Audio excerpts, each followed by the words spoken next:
మునిభ్య పరం వ్యాఖ్యాంతం. ఏమిటి తత్వం అనంటే ప్రపంచమంతా కూడా ఓంకారంగా భాషిస్తున్నది. ఓంకార ప్రభవం సర్వం అని, సమస్తము ఓంకారము నుండి వస్తోంది. మీరు ఓంకారం అంటే ఏంటి అనుకుంటున్నారేమో. ఓంకారం అంటే ఇదిగో చూడండి, రామచంద్రమూర్తియే ఓంకారము అని మనకు తత్వాన్ని ఆంజనేయ స్వామి బోధిస్తూ రామచంద్రమూర్తి పాదాలను తన చేతిలో పట్టుకొని ఆయన వేంచేసి ఉంటాడనమాట. అంటే ఇదిగో ఈ పాదాలు మీకు శరణు, ఈ పాదాలు పట్టుకోండి. రామచంద్రమూర్తి కంటే గొప్ప తత్వం ప్రపంచంలో ఇంకొకటి లేదు.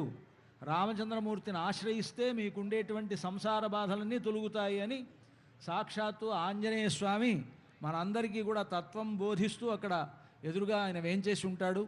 ఇది మనం పట్టాభిషేకంలో మాత్రమే సేవించగలిగినటువంటి ఒక గొప్ప సేవ అన్నమాట.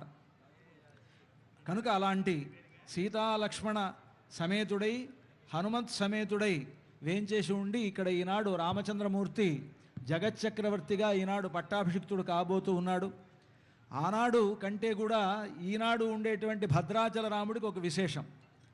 ఆనాడు అయోధ్యానగరంలో రామచంద్రమూర్తి పట్టాభిషిక్తుడైనప్పుడు ఆయన కేవలం మానవులకు మాత్రమే రాజు అనుకున్నారు. ఆ రోజుల్లో రాజులంతా కూడా అనుకున్నారట, నరుడనుచు నరులు తమ దొరవనుచు యాదవులు, వరుడనుచు గోపాసకులు, క్షితినాథుడనుచు భూపతులు బలికిరిగాని, పతిత పవనుడనుచు మది తెలియలేరైరి. రాజులంతా కూడా క్షితినాథుడనుచు భూపతులు పలికిరిగాని. రాజులంతా అనుకున్నారట, మనం ఎలాగైతే రాజులమో రాముడు కూడా ఒక రాజు అనుకున్నారట పట్టాభిషేకం జరిగిన తర్వాత కూడా. నిజానికి రాముడు పట్టాభిషిక్తుడైన తర్వాత ఎంతమందిని పరిపాలించాడు అంటే, అటు దేవతల్ని పరిపాలించాడు, గంధర్వుల్ని పరిపాలించాడు, యక్షుల్ని పరిపాలించాడు, రాక్షసుల్ని పరిపాలించాడు, వానరుల్ని పరిపాలించాడు. అంతమందికి రాజుగా ఉన్నా ఎవరు గుర్తించలేకపోయారు అని రామదాసు గారు వాపోతారు. కానీ ఆ రోజుల్లో అలా ఆయన్ని గుర్తించలేకపోవడం, ఆయన మనిషిగా కనిపిస్తున్నాడు కనుక గుర్తించలేదేమో. కానీ ఈరోజు సాక్షాత్తు భద్రాచలంలో శంఖచక్రధారి అయి పరమాత్ముడుగా ఉన్నాడు ఆయన. ఈయనకు పట్టాభిషేకం జరుగుతోందంటే కేవలం ఏదో ఈ భూలోకానికి పట్టాభిషేకం అని కాదు, మొత్తం 3 లోకములకు, అన్ని లోకములకు ప్రపంచం ఎంత ఉన్నదో, ఎంత ఉన్నది అంటే చెప్తారు. శ్రీవాసుదేవ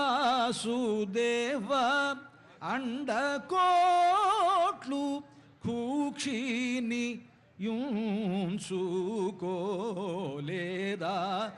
బ్రోవ భారమా రఘురాగమా భువన మెల్లనీవై నన్నోకని బ్రోవ భారమా. రామచంద్రమూర్తిని త్యాగరాజస్వామి అంటున్నారు, ఓ స్వామి, నువ్వు మనం అనుకుంటున్నాం ఏవో ఈ మన భూప్రపంచం కాదు, భూమి కాకుండా మొత్తం 14, నిన్న మనం మహాసంకల్పం విన్నాం కదా, అతల వితల సుతల తలాతల రసాతల లోకాల కింద ఉన్నాయి. ఆ పైన భువర్లోక సువర్లోక మహర్లోక సత్యలోకాదులు పైన ఉన్నాయి. ఈ 14 లోకాలు కలిస్తే ఒక అండం అయితే, ఇలాంటి అండాలు ఎన్నున్నాయి అని అంటే త్యాగరాజస్వామి